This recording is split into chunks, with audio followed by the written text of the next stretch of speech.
Dispensing product. Alright, hi everybody. I'm Paul with ThreeWayReviews. Zach and Jazz, and we're here today to talk to you about Dead Space 2, which we have finished playing now, and me and Jazz have actually played it through twice due to our I only played it through once. Our unfortunate circumstances. It was painful a little bit. I guess one of the first things I want to talk about is the new story, what of it there is, and it starts off with your Isaac, and you're in a straitjacket, and people are interrogating you about what happened on the Ishimura, and you're seeing some cutscenes like from when you talked to your girlfriend on the Ishimura. Isaac talks in this, so you know A lot. He's a real sometimes he talks too much, but he's a real person in this one, and I think one of the biggest things is it opens and it's somebody cutting you out of a straitjacket, and of course they die immediately because such is life, and So begins the story of Dead Space 2. You find certain random people throughout the game that help you get where you need to go, give you your waypoints and stuff like that, help you navigate, but none of them really mean a whole lot, as is keeping in fashion with Dead Space games. Most of them just end up, exploding at some point or another.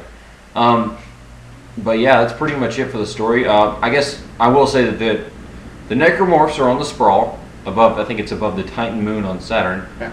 And in addition to that, the necromorphs are there, and there's a new marker, a giant marker. And so that pretty much sets up the story for what Isaac has to go through. But, I mean, does anyone want to throw anything else on the story? Paul ruined the story by telling you someone died.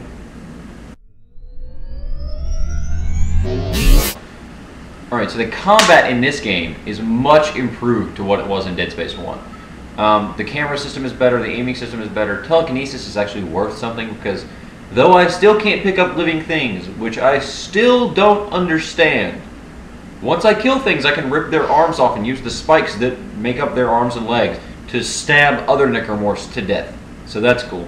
And stasis, I got to the end, I upgraded my stasis all the way, and it got to the end where I could throw out stasis and it would stasis the entire room. So stasis actually gets good in this one if you use it. It was nice.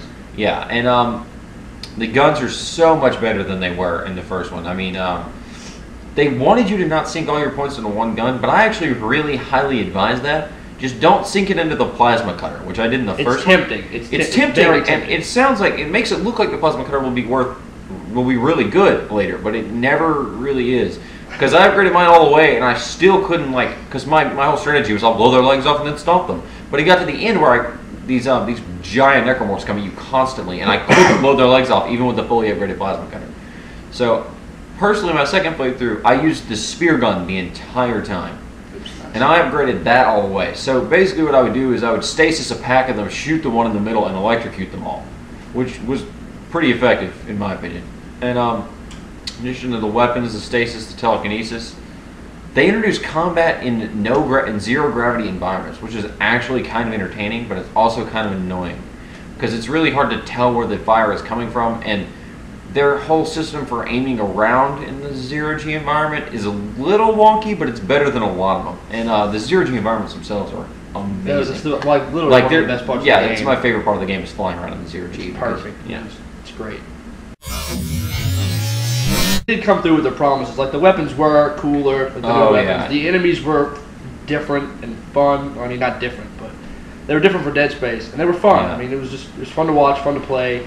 I mean, yeah, the stalkers definitely made for a new experience. Enemies that would run away and literally stalk you is actually kind of cool. And the spear gun in this game is sex. It's better than the spear gun in BioShock, I will say. The good news is, instead of only having 2 enemies, now you have like 5. Great variety. Yeah, and the big thing about this one is, whenever you run into enemies, they decide they're going to overwhelm you. Yeah, that's true. They just decide, alright, well, in the last game, we made it to where you would see an enemy and they would run away and you wouldn't fight people for long periods of time, and that got boring. So this time we're going to send 7 enemies every time you walk in a room. So yeah. Keeps things going. Keeps things something. There's no easy on this game. It has 5 difficulty settings, and I put it on the easiest one just because we were trying to get through it. And it was not easy at all. I mean, like, I didn't like, I didn't slip my wrist because of it or anything, but it was not as easy as it should have been for 5 difficulty settings. But you know, Was it Or fun to watch? are you just bad? okay. So I guess now we'll give you our overall opinions of the game. I'll go first since I think Jazz has cooled down from last time. Overall, I'm gonna give it a 7.5. And Jazz? You know what? I'm going to give it an 8.5. I really do like the game, and it still kind of gives me a little bit of nightmares. So, 8.5. I'm gonna give it. I'm gonna say about a 7. Yeah, that's fair. I mean, the only reason I even give it a 7.5 is because it's kind of fun to play in that they put you in really high pressure situations, and you actually feel stressed on the other end of your controller. I remember my first playthrough. A lot of times I broke down into just meleeing, like all the time, just like swinging around my fist because I got so frustrated with trying to strategically kill enemies that I just swung around until they were all dead. So you know, I mean, it does a good job of making it. As much as I hate the word like immersion involved with video games, it does a good job of immersion. And I know you have some reasons. Oh yes, I do. It seems fun. It's you know, it's got the whole horror thing down, but a lot of the thing with horror that makes it scary is the environment and the way they like trick you into things. You know, instead of just throwing a bunch of enemies out like Dead Space starts doing at the end. I'll admit, in the very beginning, they did a good job of setting up the atmosphere and actually having good, you know, scary points. But by the end, it's just enemies, enemies, more enemies, and that's in a horror game. You don't want to do that because then you're just like, wow, this is really lame. Because the Dead Space enemies, in my opinion, aren't that interesting anyway because the variety is so slim. Yeah, They still scare They me. definitely did better in this one than the last one, though. I could not Oh, yeah. stand the last one. No, there were moments where I was genuinely creeped out on this one. There's a part where there are several parts where you just like you'll hear a child crying, and then all of a sudden you'll just hear a necromorph sound and then it'll stop. So I mean, like there's stuff like that. Like they did a much better job in this one, and the 0G environment, especially like with the no atmosphere environments that they made, you can't hear anything. And that is where I got most of my jumps from. Like, I jumped several times. It was mostly because I was walking around in that, not knowing what was going on. And then all of a sudden, something would fly out of nowhere, and I would scream like a girl. I'll be honest. This whole style of game really bores me to tears. But I'm giving it the benefit of the doubt because it was really well made. They broke the bank on this game. They did their jobs. Normally, I would have given a game like this somewhere in the downwards of like a 4. But they really did a good job on this one. Yeah, and as far as I still didn't personally really like it. As far as everything goes, if you want to look at this game, I would rent it before I would buy it because you can beat it in 1 or 2 days.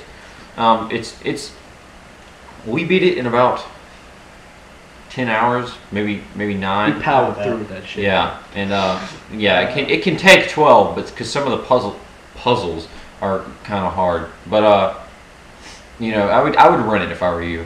I mean, I agree. I'd say rent it. Because Because it might be your kind of game. right, like you might really enjoy the gameplay itself. Like it's okay, but and the online I played, it's all right.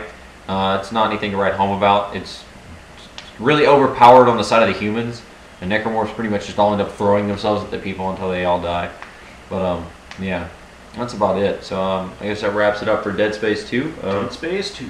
Yeah, we played it so you don't have to, and I guess that's it. We'll see you guys around. Just if you want us to review anything, post it in the comment section, down there, and subscribe.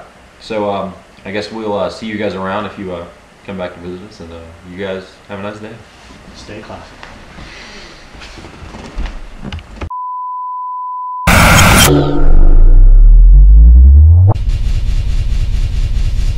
Critical error.